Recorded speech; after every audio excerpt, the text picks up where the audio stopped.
ከጓደኛህ ቤት ሂደህ ጓደኛ ባይኖር ሚስቱ ብቻ ብትኖር እቤቷ አትግባ፣ ነውር ነው። አንተ ባታስብ እንኳን ያየህ ሰው በሐሜት ያሰናክልሃል። ሰው ናችሁና በፈተና ትወድቃላችሁ። መልካም ወንድ የሰው ሚስት ፊቷን ሞልቶ አይመለከትም።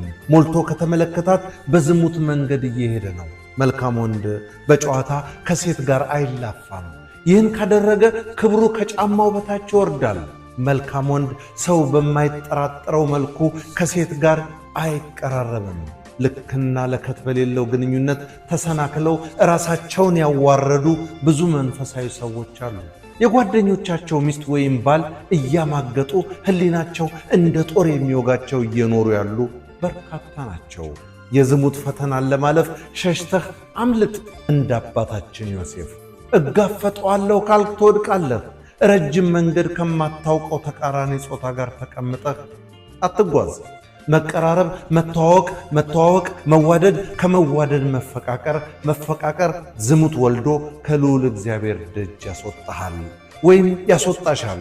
ዘወትር ደሙ ያልደረቀ ሥጋ እየበላህ መዓዛው ካፍንጫህ የሚሰነጥቅ አልኮልን እየጠጣህ ራሴን ከዝሙት እጠብቃለሁ ማለት ወይም ከግመል ሰርቆ አጎንብሶ መሄድ ነው።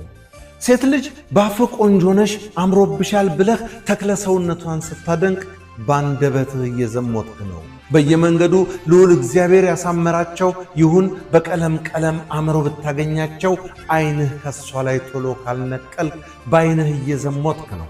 ተጠንቀቅ። በዚህ መጨረሻ ዘመን ዲያብሎስ በውበት ሰበብ የዝሙት መንፈስ አውርዷል። እንጠንቀቅ።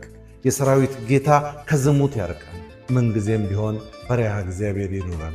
ሊቀ ሊቃውንት አባ ገብረ ኪዳን እንደተናገሩት በለጠ ሸቴ ዘሀገረ ኢትዮጵያ እንዳቀረበው